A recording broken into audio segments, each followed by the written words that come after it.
Hi, welcome to our channel. Today we're going to look at another mystery case.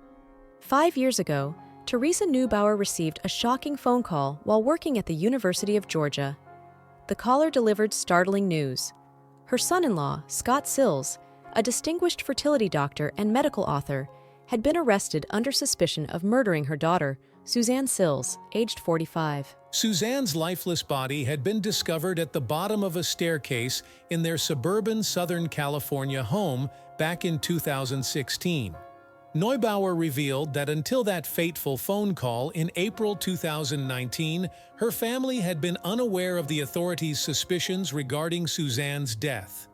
Initially, Neubauer perceived Scott, aged 59, as a grieving husband coping with a tragic accident, and she saw herself as his ally as he navigated raising their twins alone. "I believe the police were satisfied with the investigation, that he was innocent and just a sorrowful single father," Neubauer recounted in her first interview with Dateline. "I never considered him a threat. It never crossed my mind." During Scott's murder trial the previous year, prosecutors portrayed a violent confrontation between the couple, culminating in Scott strangling his wife and staging her death as an accidental fall.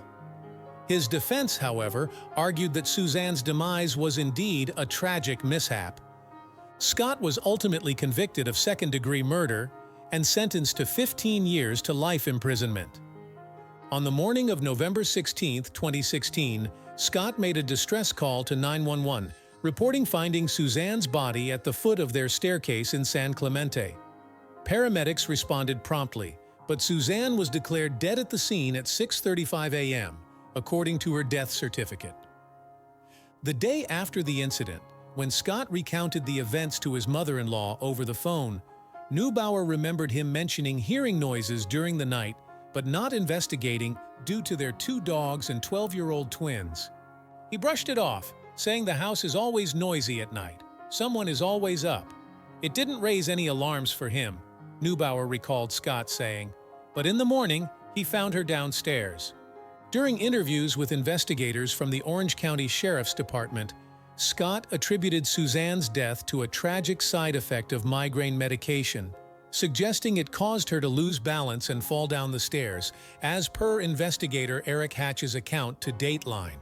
Scott is alive. My daughter Suzanne is not. Scott will see his children as they become adults. Suzanne will not. Neubauer, however, believed her daughter had suffered from a sudden, unforeseen illness, possibly an aneurysm, given Suzanne's lifelong agility and grace. Suzanne's childhood activities included ballet, gymnastics, and teenage cheerleading and hurdles. Even as an adult, Suzanne, who assisted her husband in running their fertility clinic, the Center for Advanced Genetics, submitted an audition video for Survivor. She was never clumsy, not even as a child, Neubauer emphasized. She didn't stumble. The life sentence that I believe we all have to suffer in our own ways, I do believe that when that's compared to the sentence that Mr. Sills faces, that seems insufficient. Neubauer wanted detectives to comprehend her daughter's physical prowess. Despite her efforts, when she shared this insight, one investigator responded, "Accidents happen." "It's true," Neubauer acknowledged. "I trusted they conducted a thorough investigation. I believed it was resolved."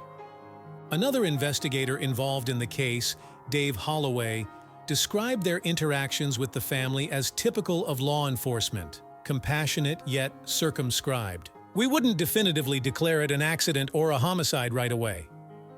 We informed them we were investigating and might need to question them later," Holloway explained.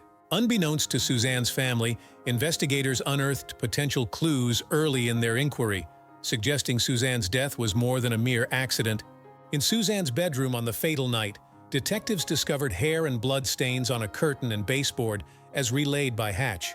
A preliminary autopsy indicated multiple injuries, including defensive wounds on her arms and a ligature mark on her neck. Suspicion intensified as investigators noted a fresh head injury on Scott, covered with a head covering, which he attributed to a mishap days earlier during car repairs. Scott denied awareness of the blood in the bedroom. Further revelations hinted at marital strife. Text messages revealed Suzanne expressing feeling trapped, with one child recalling parental arguments on the night of her death. In Scott's office, investigators found a cryptic note linked to a bet Suzanne made on a conservative website predicting Donald Trump's victory in the 2016 presidential election. Suzanne had honored her bet by posting a topless photo of herself, prompting a response printed and placed on Scott's printer. This message wasn't spontaneous, it was on someone's mind, Holloway remarked. When questioned about the note, Scott denied authorship, attributing it to Suzanne. He claimed their argument stemmed from her need for rest due to illness, according to Hatch, who recalled the exchange. So much tragedy already in my life. Losing my mother, being put into the foster care system, being involved in... Despite lingering suspicions, the coroner had yet to determine Suzanne's cause of death, attributing the delay to the complexity of her injuries. Unlike cases of gunshot or stab wounds, determining cause and manner of death in Suzanne's case required meticulous forensic examination.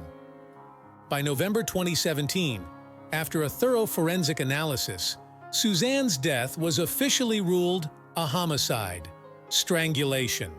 Forensic evidence implicated Scott, with blood evidence corroborating a struggle in the bedroom. Amidst the investigation, Neubauer and Suzanne's family remained oblivious to these developments. Neubauer, who conversed weekly with Suzanne, was unaware of marital discord.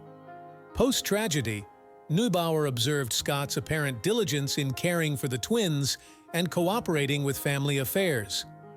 While life seemed normal for Scott, detectives revisited him with newfound evidence. Despite his cooperation, Scott continued to deny culpability. Maintaining Suzanne's death was accidental. Ultimately, the investigation culminated in Scott's arrest and subsequent conviction for Suzanne's murder. Despite the relief of justice served, Neubauer mourned her daughter's irreplaceable absence. At first, there was relief. Neubauer reflected on hearing the guilty verdict. But Suzanne is gone, and she'll never return. Thanks for watching. Write your opinion in the comments. Subscribe to our channel not to miss the next mystery story from real life.